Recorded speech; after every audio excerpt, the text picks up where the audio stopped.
안녕하세요. 저는 개인 디저트 가게를 운영 중인 30대 여성입니다. 어릴 적에 우연히 파티시에가 나오는 한 드라마를 보고서 꿈을 가졌던 저는 혼자 온갖 고생을 하며 디저트 일을 배웠고, 그렇게 배운 이 일도 벌써 10수년째 하고 있네요. 사람들은 빵 쪼가리 만드는 게 뭐 그리 힘이 들까 하시겠지만, 아시는 분들은 이 일은 중노동만큼이나 힘든 일이라는 걸 아실 거예요. 제가 만드는 디저트는 겨우 몇 분이면 입속으로 사라질 만큼 자그마하지만, 이 작은 걸 만들기 위해서 저는 주방 뒤편에서 하루 열 몇 시간씩 노동을 하고 있습니다. 오랫동안 일을 해온 만큼 이제는 이 고생도 익숙하긴 하지만, 혼자 몇 시간씩이고 일을 한 것은 여전히 고생스럽고 고단한 일인 듯해요. 덕분에 매일 손목과 어깨에 파스 냄새가 가시지 않고 여기저기 아프지 않은 데가 없네요. 그래도 저는 제 가게를 운영하고 있는 지금이 너무 행복하기만 합니다. 고생하는 것에 비하면 결과물은 너무나 작지만, 제 디저트를 맛보시고 잠시나마 행복해하시는 손님들을 볼 때마다 제가 이 일을 하기를 잘했구나 싶거든요. 그런데 하마터면 이렇게 좋아하는 일을 못할 뻔했는 게 기가 막히기만 하네요. 저는 어릴 적부터 일찍 꿈을 정한 편이었습니다. 학창시절 우연히 보게 된 드라마 한 편이 제 인생을 바꿔놓았죠. 그 드라마 속 주인공은 예쁘지도 않고 날씬하지도 않았지만, 자기 일을 사랑하고 자신의 인생을 사랑하려고 노력하는 멋진 여성이었어요. 별로 예쁘지도 않고 귀염성도 없어서 집 안팎으로 늘 구박덩어리였던 저는 그 드라마 속 주인공처럼 예쁘지 않아도 당당한 여성이 되고 싶었습니다. 그리고 그 주인공이 만드는 것처럼 아름답고 섬세한 그 디저트들을 제 손으로 만들어보고 싶다고 생각하게 되었죠. 그래서 그때부터 저의 꿈은 파티시에가 되었습니다. 저희 집은 형제도 많은 데다가 부모님들이 자식들 키우느라 먹고 살기 바쁘신 분들이라 저는 어릴 적부터 부모님께 큰 관심을 받지 못했습니다. 부모님은 위로 언니와 밑으로 남동생만 챙기시느라 둘째 딸인 저는 늘 제일 마지막 순번이거나 그마저도 관심을 못 받는 일이 허다했죠. 게다가 언니는 동네에서도 유명할 정도로 예쁘고 공부도 잘했고, 동생은 그저 막내 아들이라는 이유로 예쁨을 받던 자식이었기에 형제들에 비해 특출난 것도 없고 예쁘지도 않아서 늘 비교를 당하던 저는 스스로를 부모님의 안 아픈 손가락이라 생각했어요. 그러다 보니 애초에 제 꿈을 물어봐주고 응원해주는 사람도 없었지만, 제가 꿈을 이루기 위해서는 부모님의 지원이나 도움을 바랄 수가 없는 형편이었습니다. 그런 사정을 일찍부터 알고 있었던 저는 제 힘으로 꿈을 이루기 위해 누구보다 노력할 수밖에 없었죠. 제가 보고 반했던 그 드라마 속 주인공은 세계에서 제일 유명한 프랑스 제과학교를 나왔고, 제 목표 역시 당연히 그곳이 되었습니다. 하지만 저의 꿈이 닿기에 프랑스는 너무 먼 곳이었습니다. 프랑스어는커녕 영어도 제대로 할 줄 모르는 제가 프랑스로 가겠다는 건 누구든지 비웃을 만한 허무한 소리에 불과했으니까요. 언어야 어떻게든 공부하고 익히면 된다고 하지만 결국 가장 중요한 것은 돈이었습니다. 입학이야 할 수 있지만 학비가 한두 푼이 아니고 유럽 물가에 생활비가 제일 걱정이었죠. 저희 부모님에게 그런 여유가 있지도 않았지만, 있다고 한들 제게 그런 돈을 덥석 내어주실 리도 없었습니다.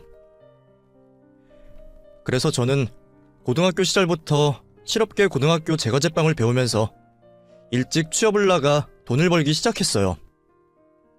저희 학교는 업체들과 연계해서 2학년 때부터 실습처럼 취업 연계를 해주었거든요.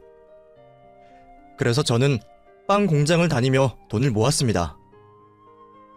그리고 그때 제가 처음으로 세상의 쓴맛을 봤던 것 같네요. 빵 만드는 게 힘들다는 건 저도 알고 있었지만, 그래도 아직 어린 학생이라 조금 봐주지 않을까 했는데 세상은 그리 호락호락하지 않더라고요. 정신없이 일을 하는데도 납기를 못 맞춘다며 혼이 났고 윽박 지르고, 그렇게 고생을 해봤자 최저시급에 못 미치는 얼마 안 되는 월급을 받았어요. 고생에 비해 너무 작은 돈이라 허탈하기도 했지만 그때 제게는 그 돈이 무엇보다 소중한 돈이었습니다. 이 돈을 차곡차곡 모아서 홀로 유학을 떠날 생각에 저는 밤이면 프랑스어를 공부하고 낮에는 일을 하며 고등학교 시절을 보냈어요. 그렇게 고생했는데도 불구하고 유학 비용을 마련하기까지는 더 오랜 시간이 걸렸지만 저는 몇 년이 걸려서 제 노력으로 유학을 갈 수 있었습니다. 그렇게 저는 프랑스에서 무사히 공부를 마치고 돌아왔고 그 후 저는 한국에 있는 고급 호텔에서 일을 할 기회를 얻게 되었습니다. 그래봤자 이제 겨우 경력을 쌓은 막내 직원이었지만 저는 저보다 경험이 많은 선배들을 보며 많은 배움을 얻고 싶었어요.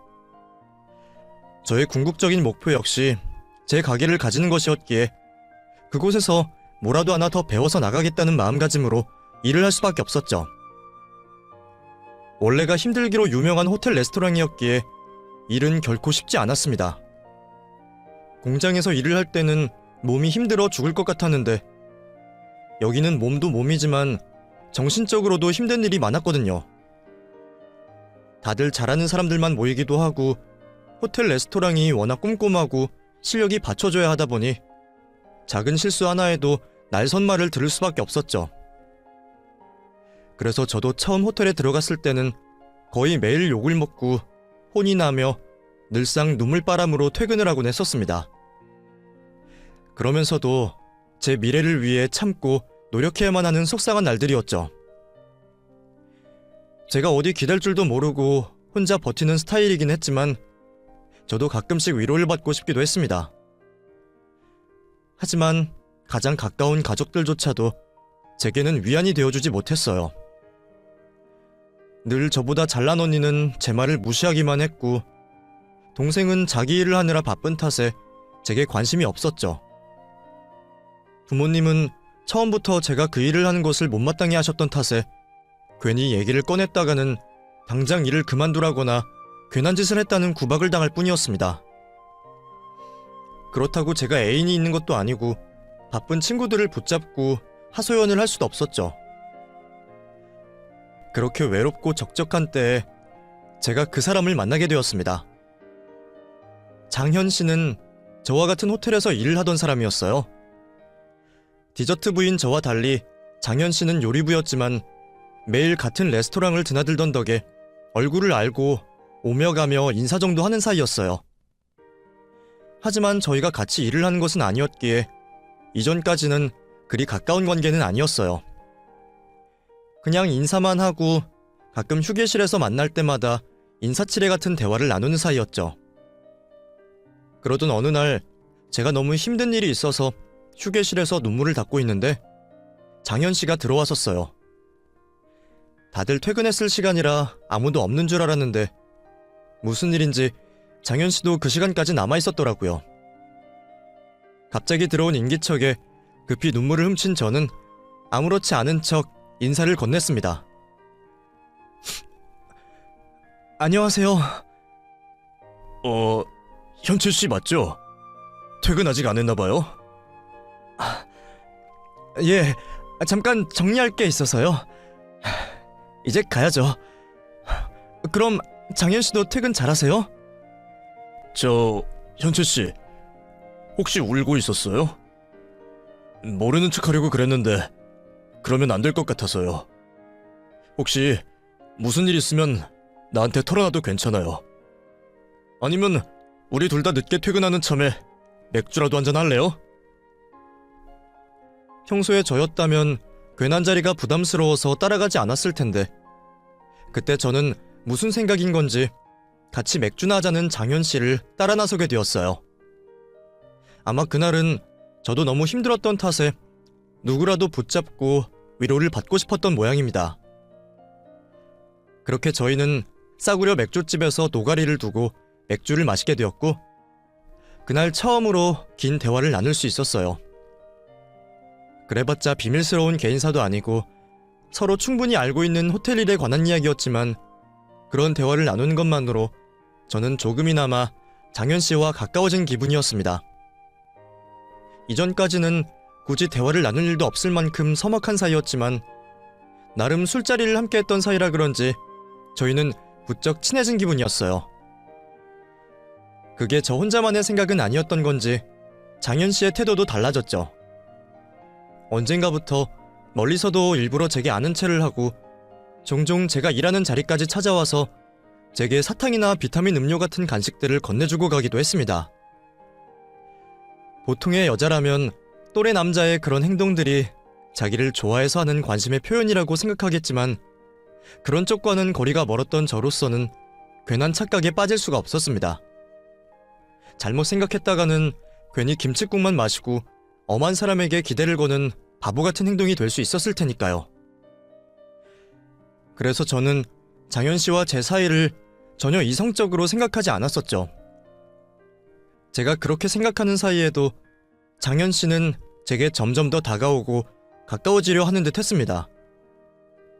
이제는 별일이 없는데도 같이 술을 마시자고 하거나 일부러 저한테만 비싼 커피를 사다 주고 가기도 하더라고요.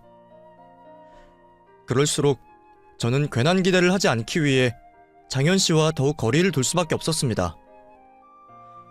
그렇게 일부러 거리를 두던 제게 장현 씨가 어느 날 화를 낸 거였죠. 현채 씨는 내가 그렇게 싫어요? 사람이 이렇게까지 표현을 하는데 어떻게 끝까지 모른 척할 수 있어요? 알고 보니 장현 씨는 정말로 저와 가까워지고 있다고 생각했답니다. 제게 잘해주고 관심을 가졌던 게 정말로 이성 간의 관심 때문이었다는 거예요. 태어나서 여태까지 평생 남자에게 고백을 받아본 적이 없었던 저로서는 그런 장현 씨의 말이 이상하게 들리기만 했습니다. 보통은 누가 나를 좋아한다고 하면 기쁘기만 해야 할 텐데 그때도 저는 대체 이 사람이 내 어디가 좋다는 건가 싶어서 혹시 나를 속이거나 놀리는 건지 의심을 하기만 바빴거든요. 그것도 그럴 것이 저는 얼굴이 예쁜 편도 아니고 매력이 있는 것도 아니고 매일 디저트를 맛보고 만드느라 점점 뚱뚱해져가는 몸과 자신감 없는 성격 탓에 누구에게 관심을 받거나 사랑받기 쉬울 만한 타입이 아니라고 생각했습니다. 그런 제 자신을 스스로도 잘 알고 있었고 매일 그런 사실을 제게 일깨워주는 가족들 덕분에 괜히 헛물을 켜거나 남의 마음을 오해할 만큼 자신감이 있는 사람도 아니었어요. 그래서 장현 씨가 제게 잘해주고 웃어줄 때에도 그냥 이 남자가 워낙 성격이 좋고 잘 웃는구나 생각하며 제 스스로 오해의 싹을 자르기만 할 뿐이었죠. 그런데 그랬던 사람이 정말로 내가 좋아서 그랬다는 게 저는 믿어지지 않았습니다. 난생 처음 받아보는 고백에 저는 그날 밤 잠도 자지 못했어요. 그렇게 저희는 연인이 되었습니다. 사내 연애라면 사내 연애였던 만큼 저희는 조심스럽게 비밀 연애를 시작했고 같은 일터에서 자주 서로를 챙기며 예쁜 사랑을 키워나갔어요. 서로의 고생을 잘하는 만큼 저희는 힘들 때마다 힘이 되어줄 수 있었고 제게 위로를 건네고 다독여주는 장현 씨를 보며 저는 어느 때보다 따뜻한 마음과 안정을 느낄 수 있었습니다. 이런 따뜻한 남자가 나를 좋아해주니 그때 저는 더 바랄 게 없을 것 같았어요. 먼저 고백을 받거나 사내 연애를 한다는 건 드라마 속 여주인공에게나 벌어지는 일이지 못난이 같은 나한테는 평생 없을 일이라고 생각했는데 저는 장현 씨를 만난 후로 제 인생의 주인공이 된 기분이었어요. 그리고 내게 그런 행복을 가져다 둔 장현 씨에게 점점 더 마음이 깊어질 수밖에 없었습니다. 처음부터 서른이 다 되어 만났던 탓에 진지한 관계가 될 수밖에 없었던 저희는 자연스럽게 결혼 얘기를 주고받기도 했습니다. 당장 언제 결혼을 하자는 계획은 없었지만 언젠가 준비가 된다면 그때 결혼을 하자는 막연한 얘기를 나누곤 했었죠. 하지만 결혼을 위해서는 무엇보다 돈이 중요했습니다. 저희가 결혼 적령기 나이임은 틀림없었지만 그때는 저나 남자친구나 결혼에 대해 준비가 되어 있는 상태가 아니었어요. 저는 유학을 다녀오느라 20대 시절 모은 돈을 전부 써버렸었고 장현 씨는 뒤늦게 요식업에 뛰어들어 그 나이에 막내 생활을 하느라 크게 모은 돈이 없었거든요. 게다가 집안 사정 역시 서로 비슷한지 부모님께 손을 벌릴 수도 없었기에 저희는 결혼을 하려면 각자의 노력으로 해내는 수밖에 없었습니다. 집이야 월세라도 괜찮았지만 적어도 지금보다는 자리를 잡은 상황에서 결혼을 해야 했었죠. 저처럼 장현씨 역시 자기 가게를 가지는 것이 목표였기에 지금 당장은 둘 다 호텔에서 고생하며 일을 하고 있지만 언젠가는 각자 가게를 운영하며 사장님이 되어 자리를 잡으면 결혼도 할 수 있고 고생도 끝이 날 거라 생각했어요. 그러기 위해서는 지금처럼 호텔에서 열심히 경력을 쌓고 일을 하는 게 중요하다고 생각했습니다. 당연히 힘은 들었지만 호텔에서 일할 기회가 흔한 건 아니었으니까요. 그래서 저희는 더더욱 서로를 위로하고 응원하는 수밖에 없었죠. 그런데 그런 상황에 남자친구가 어느 날 갑자기 호텔 일을 그만두게 되었습니다. 제게 이렇다 할 얘기도 없이 하루아침에 호텔 일을 그만두게 된 남자친구는 자기 발로 일을 때려칠 수밖에 없었다며 차라리 후련하다는 태도였어요. 됐어. 어차피 거기 지긋지긋했어. 매번 요리는 제대로 가르쳐주지도 않고 막일만 시키는데 그런 데서 언제 경력을 쌓고 요리를 배우겠어. 그거야 어딜 가든 밑바닥부터 배우는 거지. 그렇다고 이렇게 갑자기 그만두면 어떡해. 그 자리가 얼마나 좋은 자리인데. 그렇다고 사람이 어떻게 매번 참아. 그냥 이참에 때려치고 다른 데서 경력 쌓으면 그만이야. 어디 일할 곳이 거기밖에 없겠어? 자신 있던 말과 달리 남자친구는 그 후로 일자리를 얻기 힘들어했습니다. 사실 당연한 일이었어요. 애초에 요리학교 출신도 아니고 대학을 나온 것도 아니었던 장현씨는 어쩌다가 인맥 덕분에 운이 좋게 호텔 레스토랑에 취직하게 되었던 거였거든요. 최소 호텔 조리학과 아니면 유학파들이 넘쳐나는 곳이 호텔 주방이기에 장현씨에게는 더 없는 기회였죠. 그래서 저는 더욱 그 자리를 버텼으면 했는데 그런 기회를 자기 발로 걷어차고 나갔으니 소문도 빠르고 좁은 이 업계 생태계에 다른 호텔에서 장현씨를 고용할 리가 없었어요. 장현씨는 금방 다른 레스토랑에 취직할 수 있을 거라 생각했지만 몇 년 동안이나 기본기를 닦아야 하는 요리업계에서는 그게 쉬운 일이 아니었죠. 결국 장현씨는 몇 달 동안을 백수처럼 지내야 했습니다.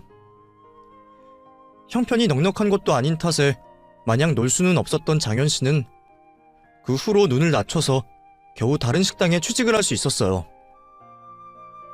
그걸 그나마 다행이라고 해야 하겠지만 저는 호텔 레스토랑에서 양식 요리를 배우던 사람이 갑자기 분식집이나 한식집 주방 보조를 하게 된 것이 기쁘지 않았습니다. 이럴수록 목표에서는 더 멀어질 거라는 걱정밖에 없었죠. 그런 상황이라면 저희 결혼은 더욱 멀어질 수밖에 없을 거라 생각했습니다. 준비가 되어서 하루빨리 가게를 차려도 모자랄 판에 제대로 배우지도 못하고 경력도 없이는 창업을 하기 어려울 테니까요. 저도 30 나이가 적다고는 생각하지 않았던지라 하루빨리 결혼을 하고 싶었던 와중에 그런 상황이 반갑지는 않았습니다. 그렇다고 그걸 장현씨 탓으로 돌리고 싶지도 않았고 누구보다 힘들 그 사람에게 부담을 주고 싶지도 않아서 저는 남자친구에게 별말을 하지 않았어요. 그런데 그런 상황에 장현씨가 갑자기 결혼 이야기를 꺼내더라고요. 우리 차라리 그냥 결혼이나 할까? 어? 결혼? 갑자기? 갑자긴 아니지. 우리 언젠가 결혼하자고 했었잖아. 그동안은 여력도 없고 시간도 없었는데 이제는 내가 좀 한가하니까 이참에 결혼이나 하면 어떨까 해서. 글쎄, 장현씨야 여유가 있다고 해도 나는 그대로이고 지금은 잘 모르겠네. 언제는 나랑 하루빨리 결혼하고 싶다고 그러더니 왜? 지금은 나랑 결혼할 마음이 없어? 내가 무능해서? 그게 아니라 지금 우리 상황이 결혼하기에는 아직 이르잖아. 가게 차리겠다는 목표라도 이뤄야 결혼을 하지. 결혼 자금도 없이 어떻게 결혼을 하겠어.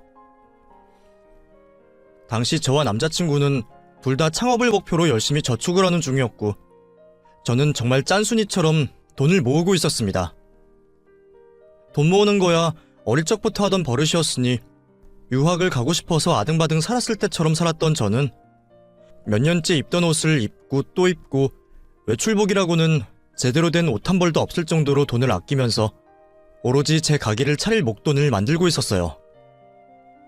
자세한 사정은 모르지만 그에 비해 장현 씨는 아직까지 모은 돈도 많이 없는 듯했고 가게를 차리기는커녕 결혼 얘기를 꺼낼 만한 사정은 아니었습니다. 그래서 저는 당장 결혼 얘기를 꺼내는 남자친구가 부담스러울 수밖에 없었죠. 그래도 나랑 결혼하고 싶긴 한 거지? 당연하지. 나도 하루빨리 결혼하고 싶어. 지금도 형편만 되면 하고야 싶지. 그럼 현재 너 모은 돈으로 내 가게 차리게 좀 도와주면 어때? 결국 내가 자리를 잡아야 결혼을 할 수 있는 건데 너는 지금도 호텔에서 일하고 있으니까 그 돈으로 내가 먼저 가게를 차리고 내가 자리를 잡으면 결혼을 하면 되잖아. 그래서 내가 가게 일로 돈을 모으면 그 돈으로 현재 네가 디저트 가게를 차리고 그럼 결혼도 하고 서로 좋은 거 아니야? 여태껏 내가 모은 돈으로 자기 가게를 차리게 도와달라는 남자친구의 말에 저는 말문이 막혔습니다. 내가 아무리 그 사람을 많이 사랑하고 결혼을 생각하고 있다지만 여태 제가 고생해서 모은 전 재산을 쉽게 달라고 말하는 건 너무 과한 말이 아닌가 싶더라고요. 그래도 그건 좀 아닌 것 같은데. 나도 하루빨리 내 가게 차리고 싶고 그래서 열심히 모으고 있는 거잖아. 근데 그 돈으로 장현 씨 가게를 차려달라니 나는 좀 이해가 안 되는데? 뭐야? 내가 지금 나 하나 좋자고 그러는 거야? 우리 둘 다 행복해지려면 그 방법밖에 없을 것 같아서 그러는 건데 단칼에 안 된다 그러니까 너무 섭섭하다. 저는 당연히 그건 안 되겠다며 거절을 했지만 장현 씨는 제 거절에 섭섭하다며 기분 나쁜 티를 내었어요. 그리고 한동안 저한테 먼저 연락도 안 하고 삐진 티를 너무 내더라고요. 하지만 그렇다고 해서 제가 그 말을 들어줄 수는 없었어요. 그 후로도 장현 씨가 몇 번 그런 얘기를 꺼내려고 했지만 저는 그때마다 이리저리 거절을 할 수밖에 없었습니다. 결혼을 더 늦게 하는 한이 있더라도 제가 힘들게 모은 제 기회를 남에게 넘기고 싶진 않았거든요. 그래도 몇 번 거절 의사를 밝히고 나니까 자기도 기분이 상하는지 남자친구도 더 이상 제게 가게 얘기를 꺼내지 않았습니다. 그런데 이번에는 저희 부모님이 문제였어요. 아니, 제 입이 방정이었죠. 남자친구와 그런 일로 싸웠던 게 속상해서 제가 언니에게 말을 했었는데 언니가 그새 부모님께 그 말을 전했던 건지 저와 남자친구 사이의 일을 들으신 부모님이 저를 부르셨어요. 30이 넘은 딸이 결혼을 하지 않는 게 늘 걱정이셨던 부모님은 돈 문제 때문에 남자친구와 결혼을 쉽게 결정하지 못한 저를 탓하며 바보 취급을 하셨습니다. 너 남자친구가 먼저 결혼하자고 그랬다며. 근데 왜 싫다고 마다했어? 그게 아니고 지금 우리 둘 다 결혼하기에는 상황이 여의치 않으니까 준비되면 하자고 그런 거지. 결혼하는데 재고 따질 게 뭐가 있어. 둘이 마음 맞으면 그냥 하는 거지. 돈이야 결혼해서 모으면 되는 거지. 너는 뭘 그렇게 따지니? 우리도 다 월세에서 시작하고 결혼해서 돈 모았어. 남자가 먼저 결혼하자고 하면 여자는 덥석하면 되는 거지. 너는 애가 왜 그러니? 엄마, 남자친구 지금 호텔을 그만두고 여기저기 전전하고만 있어. 자기 가게도 하나 없는데 어떻게 결혼을 해? 너 그러다가 나이만 먹고 그때 가서 차이면 어떻게 하려고 그래? 여태 연애도 한번 변변히 못했던 애가 대체 무슨 자신감이야? 지금 남자친구랑 헤어지고 나면 너 좋다는 남자가 또 있겠니? 그리고 남자는 원래 결혼을 해서 처자식이 생겨야 열심히 사는 법이야. 그러니까 너도 너무 사리지 말고 우선 결혼이나 해라. 자식 셋 중에 네가 제일 걱정인데 너 결혼 못하면 내 속이 남아나겠니? 부모님은 언니와 달리 연애도 제대로 못해본 제가 노처녀로 늙을까 걱정이셨는지 지금 만나는 남자친구와 하루빨리 결혼을 하기를 바라셨어요. 사실 저도 아직 자리 잡지 못한 남자친구가 걱정이긴 했지만 큰 욕심이 없는 제가 많은 것을 바라는 것도 아니었습니다. 부모님 말씀대로 돈이야 어떻게든 벌면 되는 건데 내가 너무 걱정을 하는 건가 싶기도 하더라고요. 보채는 남자친구와 등 떠미는 부모님 사이에 시달리던 저는 결국 이른 결혼을 생각하게 되었습니다. 저희는 결국 결혼을 약속하고 서로의 집에 인사를 드리러 가게 되었죠. 저희 집에서야 저를 좋다고 해주는 사람이면 반대하실 생각도 없으셨기에 제가 먼저 예비시댁에 인사를 드리러 가기로 했습니다. 처음으로 인사를 드리는 상황이었던 탓에 저는 무척이나 떨릴 수밖에 없었죠. 그 집에 찾아가기 전까지 남자친구의 집안 사정은 대충만 알고 있었습니다. 남자친구는 어릴 적 부모님이 이혼을 하시고 어머니와 단둘이 살다가 어머니가 재혼을 하시면서 새아버지가 생겼다고 했었어요. 그리고 새아버지와 어머니 사이에서 낳은 남동생이 하나 있다고 들었습니다. 그 후 새아버지가 일찍 돌아가시면서 남자친구와 어머니 그리고 이부 동생까지 세 식구가 한 집에서 지내고 있다고 들었죠. 그래서 집안 가장으로 지내느라 모은 돈이 많지 않은 걸로 알고 있었어요. 그런 대강의 사정은 알고 있었지만 남자친구는 더 이상 얘기를 하지 않았었고 제가 들은 건 그게 전부였습니다. 결혼까지 생각한 사이에 집안 얘기를 너무 몰랐나 싶기도 했지만 재혼 가정의 이부 동생이라는 얘기 때문에 괜히 껄끄러울까 싶었던 저는 남자친구에게 먼저 사정을 묻지 못했습니다. 사실 저도 위아래로 형제가 있지만 얘기를 할 만큼 가까운 사이가 아니라 남자친구에게 가족 얘기를 자주 하지 않았거든요. 그래서 저는 그 정도의 정보만 가지고 예비시댁에 인사를 드리러 갔습니다. 그래서인지 저는 시어머니 성향이 어떠신지 집안 분위기가 어떤지도 전혀 몰랐고 첫 만남에 저를 싫어하시며 결혼을 반대하시는 시어머니를 보며 당황스러울 수밖에 없었어요. 창현이가 사진을 안 보여주길래 뭐 얼마나 박색인가 했더니 얼굴은 그렇다 쳐도 몸이 너무한 거 아니냐? 빵 만드는 일 한다 그러더니 만든 빵을 지가 다 먹는 건지 뚱뚱해도 너무 뚱뚱하네. 이렇게 뚱뚱해서야 여자 구실이나 제대로 하겠어? 엄마, 아무리 그래도 무슨 말을 그렇게 해. 현재도 나름 귀여운데. 아니, 창현이 네가 눈이 낮은 건 알았지만 이 정도일 줄은 몰랐지. 네가 너무 말을 안 하길래 궁금해서 한번 데려라도 와보라고 했더니 이건 봐주지도 못할 정도 아니냐. 아무리 그래도 어떻게 며느리 될 애를 저렇게 뚱뚱한 애를 데려올 수가 있니? 예비 시어머니는 저를 처음 보시자마자 얼굴을 찌푸리시더니 그날 처음 만난 저를 보며 모욕적인 언사를 거침없이 하셨습니다.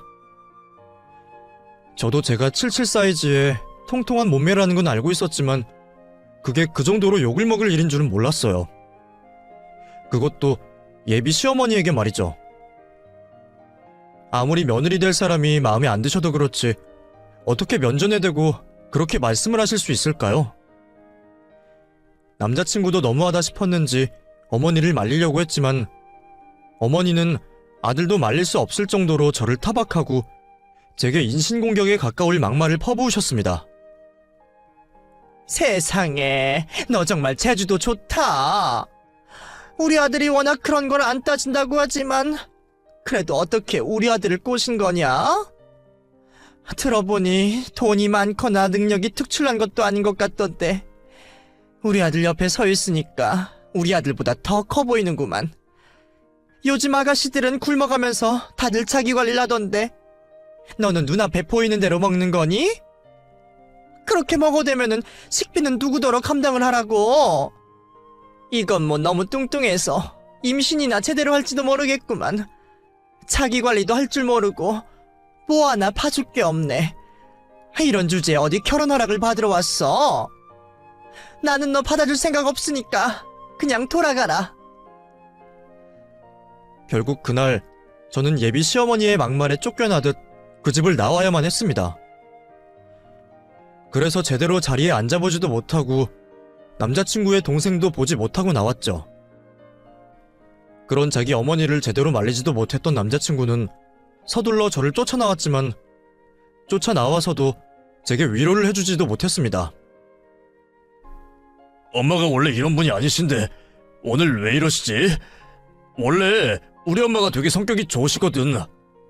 그래서 주변에 친구도 많고 사람 좋기로 유명하신데 오늘은 좀 화를 많이 내시네. 아무래도 엄마가 며느리 욕심이 많으셔서 그러신 것 같아. 현채, 네가 이해 좀 해라. 누가 들어도 시어머니의 막말이 문제였는데도 차마 자기 어머니를 욕하지는 못하겠는지 남자친구는 자기 어머니를 감싸고만 있었어요. 그런 남자친구에게 섭섭하고 속이 상하면서도 저도 바보같이 제 탓을 하고 있었습니다.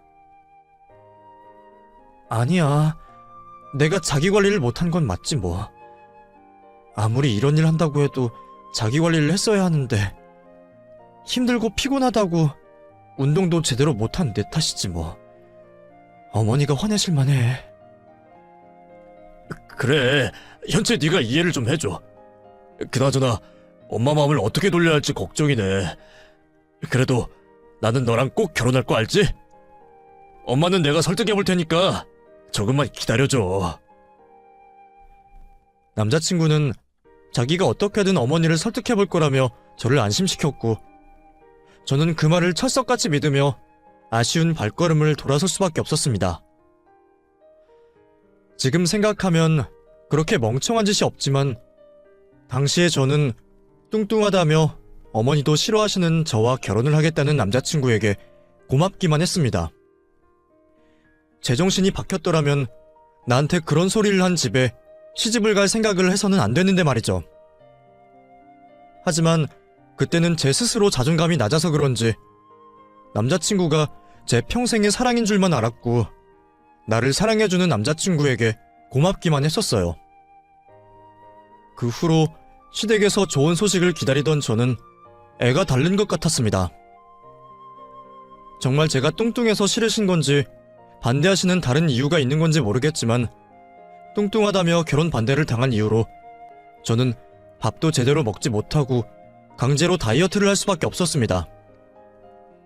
그때는 그렇게 그 사람과 결혼을 하고 싶었던 건지 바닥난 자존심에도 저는 예비 시댁에서 좋은 소식이 들려오기만을 기다리고 있었죠. 다행히 남자친구의 설득이 통한 건지 몰라도 한 달 만에 결혼 허락을 맡으러 다시 오라던 시어머니 덕분에 저는 또 한 번 예비 시댁을 방문하게 되었습니다. 어머니, 저 왔어요. 그래. 우리 한 달 만이지? 어서 들어와 봐라. 그날과 달리 저를 반겨주시는 듯한 시어머니의 태도에 저도 긴장된 마음을 조금은 풀 수 있었습니다. 결혼 허락을 받으러 오라고 하시더니 이번에는 정말 허락해 주실 건지 유한 태도에 저도 마음이 놓이더라고요. 그래, 잘 왔다. 내가 저번에는 너한테 너무 모질게 한 것 같아서 말이야. 사실 따지고 보면 애인도 아니고 마누라가 날씬하고 예쁜 게 뭐가 중요하니? 안 그러니? 그래서 내가 마음을 바꿨다. 그리고 이제는 오히려 네가 체격이 좋아서 다행이다 싶네. 너희 시동생이랑 인사해야지? 이리 들어와 봐라. 제가 시댁에 도착하자마자 어머니는 제게 시동생을 소개하겠다며 저를 안방으로 데려가셨고 영문도 모른 채 예비 시댁 안방문을 열었던 저는 그 안에서 깜짝 놀랄 일을 마주할 수밖에 없었습니다. 자, 여기 너희 시동생이야. 얘가 덩치는 이렇게 큰데 석은 아기예요. 지능이 7살 정도밖에 안 되거든. 그래서 속이 얼마나 여린지 몰라. 자, 인사해야지. 남자친구가 제게 자세히 설명하지 않았던 시동생은 지능이 7살 정도밖에 되지 않는 정신지체 장애인이었어요. 이런 일을 왜 미리 말을 안 했는지 저는 전혀 몰랐던 사실에 당황스럽고 놀랐지만 정작 제가 정말 놀란 일은 그게 아니었습니다. 얘를 혼자 둘 수가 없으니까. 얘 때문에 식구들이 고생이 많아. 그동안은 나 혼자 돌봤는데 이제는 나도 나이가 들고 얘가 너무 커버려서 나 혼자 도저히 감당이 안 되더라고. 웬만한 성인 남자도 얘한테는 못 당해. 근데 너는 체격도 좋고 빵 만든다고 힘도 잘 쓴다며? 그래서 앞으로는 네가 얘를 좀 봐줬으면 좋겠다. 그래도 늙고 마른 나보다야 네가 낫지 않겠니? 원래 며느리들은 시집 오면 시댁 일에 신경 쓰는 거야. 어차피 돈이야 남자가 벌면 되는 거니까 너는 이제 식구들 챙겨야지. 너 가게 한다고 돈 모은 거 있다며? 그걸로 창현이 가게 차려주고 너는 앞으로 살림하면서 시동생 좀 챙겨라. 다짜고짜 저를 보고 시동생을 돌보라고 하시는 시어머니의 말에 놀랄 수밖에 없었습니다. 게다가 내가 가게 차리겠다고 모은 돈을 남자친구에게 주고 저더러 집에서 살림이나 하라니, 심지어 성인 남자들도 감당하기 어려운 정신지체아를 돌보라니, 이게 대체 무슨 일인가 싶었어요. 나한테는 아무 말도 하지 않고서 자기들 마음대로 그런 결정을 내리고 그걸 빌미로 결혼 허락을 하겠다는 게 황당하기만 했죠. 당황스러웠던 제가 남자친구에게 도움을 구하려는데 그 순간 저를 본 남자친구의 이부동생이 갑자기 제게 달려드는 겁니다. 마음은 어리지만 몸은 다 큰 성인이다 보니 본능을 이기지 못해 돌발 행동을 하려는 듯 했어요. 덩치도 크고 키도 한참 커서 존재만으로 위협적인데 제가 여자인 것을 알아보고 억지로 끌어안으려는 이부동생 때문에 저는 놀라서 도망을 치려 했습니다. 서둘러 안방을 나가려고 문을 잡는데 그 순간 어머니가 저를 막아서며 제가 도망도 못 가게 하더라고요. 어딜 가려고? 앞으로 네가 돌봐야 하는데 지금부터 친해질 생각을 해야지. 왜 도망을 가니? 왜 이러세요? 놔주세요. 저 일 그만둘 생각도 없고 남의 자식 보모 노릇할 생각도 없어요. 이럴 거면 이 결혼 안 할 거니까 내보내주세요. 뒤에서는 저를 끌어안고 놔주지 않는 남자친구의 이부동생과 앞에서는 저를 가로막는 예비 시모 때문에 저는 그 상황이 너무 무섭고 끔찍하기만 했습니다. 무서워서 남자친구를 찾는데 정작 남자친구는 제가 공경에 처해 있는 그 꼴을 보고도 거실에 서서 저를 빤히 보기만 하더라고요. 그걸 보니 이 모든 상황을 남자친구 역시 동의했다는 걸 깨달을 수밖에 없었습니다. 그리고 저는 여태 믿고 있던 남자친구에게 너무 큰 배신감을 느낄 수밖에 없었죠. 그 충격에 겨우 정신을 차린 저는 저를 붙잡는 두 사람을 밀치고 소리를 지르며 그 집을 벗어날 수밖에 없었어요. 그러자 그제서야 가만히 있던 남자친구가 저를 뒤쫓아 나오는 겁니다. 그래도 양심이 있으면 나한테 미안하다고 사과라도 할 줄 알았는데 남자친구는 적반하장으로 제게 되려 화를 내고 있었어요. 이런 식으로 가면 어떡해? 당장 들어가서 엄마한테 사과드려. 기껏 결혼 허락해 주시겠다고 해서 불렀는데 이러는 게 어딨어? 그리고 내 동생한테는 뭐 하는 짓이야? 내 동생이 말 못하는 괴물이라도 돼? 장현 씨야말로 이게 무슨 짓이야? 이런 말 한 번도 없었잖아. 나더러 갑자기 아픈 동생을 돌보라고? 이게 무슨 억지야? 그리고 내 돈으로 왜 장현 씨 가게를 차려줘? 너 이것밖에 안 되는 여자였어? 그동안 착한 줄 알고 만났더니 그거 다 가식이었냐? 앞으로 가족들 사이에 이렇게 할 거야 정말? 벌써부터 너 나 하면서 선 그으면 우리가 어떻게 결혼을 하니? 장현 씨야말로 처음부터 이러려고 그런 거야? 자기 동생 돌볼 식모 필요해서 나한테 결혼하자고 한 거냐고? 그건 아니지만 결혼해서 한 가족이 되면 그럴 수도 있는 거잖아. 내 동생이면 자기 동생도 되는 거 아니야? 내 동생 좀 돌봐달라는 게 그렇게 무리한 부탁이야? 자기 동생은 자기가 돌봐야지. 왜 나한테 그런 거 시키고 내 돈으로 가게를 차려달래? 그게 말이 된다고 생각해? 그거야 원래 바깥 일은 남자가 하는 거니까. 현재 네가 가게를 열고 싶다고는 했지만 솔직히 네가 그거에서 뭐 얼마나 벌겠어? 그리고 내 가게 잘 되면 나중에 너 가게까지 차려주겠다니까? 그때까지라도 집에서 내 동생 좀 돌봐주고 하면 좋잖아. 나도 너를 평생 고생시키겠어? 그냥 엄마가 만족하실 때까지 적당히 하다가 나중에 시설 같은 데 보내면 되잖아. 나도 우리 엄마 마음 돌리려면 어쩔 수가 없었어. 그나마 체력 좋아서 몸 잘 쓴다고 하니까 너를 받아주신다는데.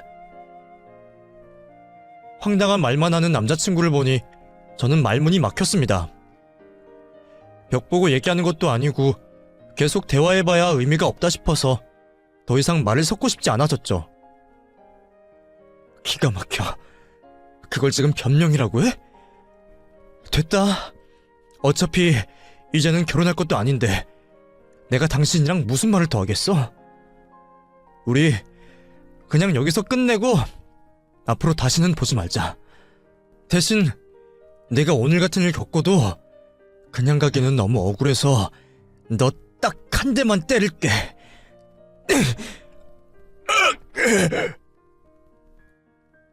저는 그놈의 정강이를 있는 힘껏 세게 걷어차버리고 파혼을 얘기했습니다.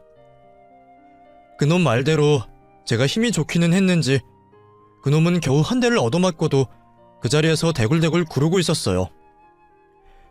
나중에 치료비를 달라고 하면 어쩌나 걱정은 들었지만 그래도 마음만큼은 참 후련하더라고요.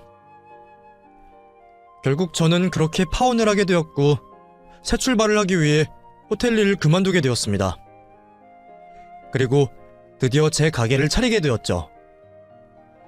사실 그렇게 일찍 가게를 열 생각은 없었는데 파혼을 하고 돌아온 제가 노처녀가 돼서 어쩌겠냐며 걱정하시는 부모님을 보니 제가 뭐라도 해서 보여드려야겠다 싶더라고요. 그래서 얼결에 가게를 열게 되었는데 다행인지 가게 운영이 어렵진 않았습니다. 그래도 나름 유학파에 실력이 있었던 덕분에 저희 가게는 금세 입소문을 타며 매일 조기 품절로 일찍 문을 닫을 정도의 맛집이 되었어요. 그 덕에 만족할 만큼 돈도 잘 벌게 되었고 가게도 잘 되면서 부족함 없이 혼자 잘 지내다 보니 결혼도 그리 간절하지 않더라고요. 결혼이 인생의 전부도 아니다 싶어 일에 매달리던 저는 결혼 생각은 거의 접으며 지냈습니다. 그런데 신기하게도 결혼 생각을 접고 나니 좋은 인연이 찾아오더라고요.